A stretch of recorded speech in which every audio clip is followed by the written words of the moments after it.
First ప్రాణహితనే ఉండే చేవెళ్ళ చెల్లమ్మ అడిగితే చేవెళ్ళ దగ్గరకు వచ్చింది. శిలాపలకం వేయొద్దా? ఇవాళ వారి పక్కనే ఉంది కదా చేవెళ్ళ చెల్లమ్మ. ఎందుకు ఆ అక్క కూడా చెప్తలేదు హరీష్ నువ్వు మాట్లాడేది తప్పని? చేవెళ్ళ ప్రాజెక్ట్ ఆగిపోతే అక్కతో పాటు మేము కూడా ధర్నాకు పోయి లోపలికి దిగినాం కదా. వీళ్ళు వచ్చినాక దుర్మార్గం జరిగింది. చంద్రశేఖరరావు ముఖ్యమంత్రి అయినాక దుర్మార్గం జరిగింది. మెదక్ జిల్లాకే పరిమితం చేసుకున్నాడు. రంగారెడ్డి జిల్లాను ఎండబెట్టిండు. చేవెళ్ళ, వికారాబాద్, పరిగి, తాండూరు వరకు ఇవ్వాల్సిన గోదావరి జలాలను చంద్రశేఖరరావు దిగమింగిండు. మల్లన్న సాగర్కి ఆపేసిండని అక్క ధర్నా చేయలే. తమరు కూడా వచ్చింది కదా అధ్యక్ష. ఇవాళ ఎదురుగ్గా కూర్చొని పచ్చి అబద్ధాలు మాట్లాడుతుంటే మా అక్క మా జిల్లా కోసం మాట్లాడతలేదంటే నాకు ఆశ్చర్యం అనిపిస్తుంది. సబ్జెక్టే ఇది.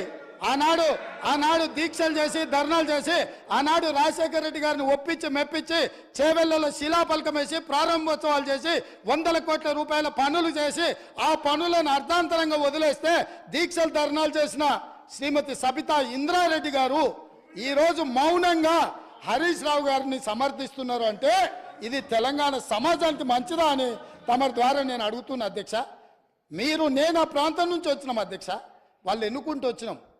మనకు బాధ్యత లేదా అధ్యక్ష? సరిదిద్దాల్సిన బాధ్యత మన మీద లేదా? ఎదురుగా ఉండి 6 అడుగులు నిలబడి ఆయన అబద్ధాలు చెప్తుంటే అక్క ఒక్క మాట కూడా తమ్మి ఇది తప్పు అని అనకపోతే ఎట్లా? అక్క అక్క అక్క అక్క అక్క అక్క బాధ్యత ఏంది? అక్క బాధ్యత ఏంది? తమ్ముళ్ళు తప్పు చేస్తే చెప్పాలి, తమ్ముళ్ళు తప్పు మాట్లాడితే సరిదిద్దాలి. కానీ ఆ పని చేయరు.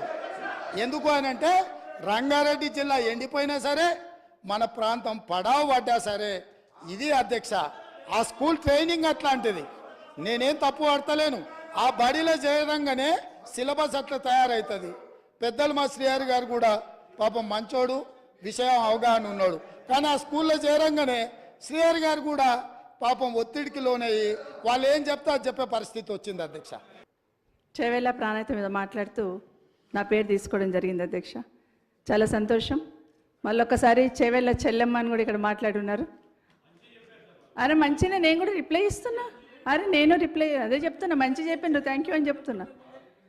చేవెళ్ళ చెల్లెమ్మ అని కూడా చెప్పి మెన్షన్ చేశారు. గౌరవ రాజశేఖర రెడ్డి గారిని గుర్తు చేస్తూ చాలా సంతోషం అధ్యక్ష. ఆ రోజు ప్రాణహిత చేవెళ్ళ ఆ ప్రాజెక్ట్కి ఆ పేరు రావడానికి కూడా ఖచ్చితంగా రాజశేఖర రెడ్డి గారిని కూడా గుర్తు చేసుకుంటాను అధ్యక్ష. ఎందుకంటే చేవెళ్ళ ప్రాంతంలో ఎత్తు మీద ఉంది, 600 మీటర్ల ఎత్తుపైన ఉంటుంది. అక్కడ బోర్లు వేసిన నీళ్లు పడవు. ఈస్ట్ గోదావరి పోతున్నప్పుడల్లా రాజశేఖర రెడ్డి గారితో షేర్ చేసుకునేదాన్ని అధ్యక్ష. ఇక్కడ పచ్చని పొలాలు, కాలువల నీళ్లు, మా దగ్గర ఎండిపోయిన పొలాలు అని మాట్లాడుతున్నప్పుడు ప్రాజెక్ట్ నుండి ఇక్కడ నీళ్లు తీసుకొస్తామన్నప్పుడు మన ప్రాంతంలో వికారాబాద్, పరిగి, చేవెళ్ళ ఈ ప్రాంతంలో నీళ్లు రావాలని అడుగుతున్న సందర్భంలో ఎత్తైన ప్రాంతం అయినా కూడా ఎట్టగా తీసుకొచ్చే ప్రయత్నం చేద్దామని ఆ రోజు ప్రాణహిత చేవెళ్ళ ప్రాజెక్టు రూపకల్పన చేయడమే కాక మొదటిసారి ఫౌండేషన్ వేసినప్పుడు చేవెళ్ళ సెంటిమెంట్తో రాజశేఖర రెడ్డి గారు అక్కడే వేశారు అధ్యక్ష. చాలా సంతోషపడ్డాను అధ్యక్ష. ఎందుకంటే ఆ ప్రాంతంలో సాగునీరు వస్తే ఆ ప్రాంతం రైతులకు మేలు జరుగుతుంది. ఒకసారి 111 జీవో గుదిబండగా ఉంది. బోర్లు వేసుకొనివ్వరు, చెక్ డ్యామ్లు కట్టుకొనివ్వరు. కనీసం ఈ ప్రాజెక్ట్ ద్వారా వస్తేనన్నా ఆ ప్రాంతం బాగుపడుతుందని సంతోషపడ్డాం అధ్యక్ష. అది వికారాబాద్ కావచ్చు, పరిగి కావచ్చు, చేవెళ్ళ కావచ్చు, సంతోషం అనిపించింది. అక్కడే కాదు అధ్యక్ష, మొదట్లో ఫౌండేషన్ వేసిన దగ్గర కూడా ఆ రోజు నేను కరీంనగర్ ఇన్ఛార్జ్గా అక్కడ కూడా ఉన్నాను అధ్యక్ష. చాలా సంబరం అనిపించింది.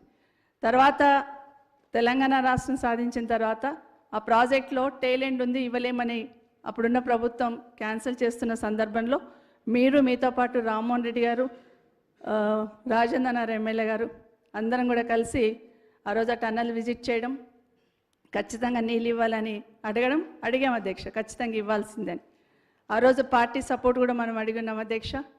ఆ రోజు రామ్మోహన్ రెడ్డి గారు కూడా అసెంబ్లీలో చాలాసార్లు ఇక్కడ ప్రస్తావించినారు. గౌరవ ముఖ్యమంత్రి గారు ఆ రోజు ఇక్కడ కొడంగల్ శాసనసభ్యులుగా వారు కూడా ఇక్కడ ప్రస్తావించున్నారు. కానీ ఆ రోజు క్యాన్సిల్ అయిన తర్వాత పాలమూరు రంగారెడ్డి నుండి ఈ ప్రాంతానికి నీళ్లు దగ్గరలో ఉంటుంది ఇస్తామని చెప్పినప్పుడు రామ్మోహన్ రెడ్డి గారు అసెంబ్లీలో మాట్లాడిన తర్వాత మళ్ళీ ఆ రోజు గౌరవ ముఖ్యమంత్రి కేసీఆర్ గారు, ఆ రోజున్న గౌరవ ముఖ్యమంత్రి గారు రామ్మోహన్ రెడ్డి గారితో కూడా మాట్లాడి అక్కడ నుండి అయితే దగ్గర ఉంటుంది, దగ్గర నుండి తీసుకోవచ్చు, రిజర్వాయర్స్ అక్కడ కట్టవచ్చు అని మాట్లాడుతున్న సందర్భంలో ఆ రోజు ప్రభుత్వం తీసుకున్న నిర్ణయాన్ని అందరూ కూడా ఇక్కడున్న అసెంబ్లీలో ఉన్న గౌరవ శాసనసభ్యులు ఆ రోజు రామ్మోహన్ రెడ్డి గారు కావచ్చు, గౌరవ ముఖ్యమంత్రి గారు కూడా ఇక్కడే ఉన్నారు అధ్యక్ష. రేవంత్ రెడ్డి గారు కూడా ఇక్కడే ఉన్నారు అధ్యక్ష. తర్వాత నేను 2018లో అసెంబ్లీలోకి మొదటిసారి వచ్చినప్పుడు నా మొదటి స్పీచ్ కూడా అదే ఉంది అధ్యక్ష. మొదటిగా నేను కేసీఆర్ గారిని, గౌరవ ముఖ్యమంత్రి గారు, ఆ రోజున ముఖ్యమంత్రి గారిని, కాళేశ్వరం కట్టినట్టే పాలమూరు రంగారెడ్డి కూడా చాలా స్పీడ్గా కట్టండి, మా చేవెళ్ళ, మా వికారాబాద్, మా ప్రాంతం అంతా ఎడారిలాగా ఉంటుంది, అదెంత స్పీడ్గా చేస్తారు, ఇది కూడా అంతే స్పీడ్గా చేయండి అని ఆ రోజు అడిగిన సందర్భంలో మొదటిగా అదే అడిగాను అధ్యక్ష. ఎందుకంటే చేవెళ్ళ నేను ఎక్కడున్నా, ఏ ప్రాంతంలో ప్రాతినిధ్యం వహిస్తున్నా చేవెళ్ళ నియోజకవర్గాన్ని మా కుటుంబం మర్చిపోదు అధ్యక్ష. కాబట్టి ఆ రోజు మిమ్మల్ని చైర్మన్గా పెట్టుకొని ఆ రోజు కూడా మేము చేస్తున్న విషయాన్ని మీకు అందరు కూడా తెలుసు అధ్యక్ష. ఆ రోజు ముఖ్యమంత్రి గారు కేసీఆర్ గారు ఆ రోజు ఒక మాట చెప్పారు అధ్యక్ష, తప్పకుండా పూర్తి చేసుకుంటాం, కొన్ని లీగల్గా హార్డిల్స్ ఉన్నాయి, చేవెళ్ళ, వికారాబాద్, తాండూర్, పరిగా ప్రాంతానికి నీళ్లు తీసుకురావాలి, తప్పకుండా చేస్తామన్న దాంట్లో భాగంగా ఈరోజు రిజర్వాయర్స్ కంప్లీట్ అయినాయి.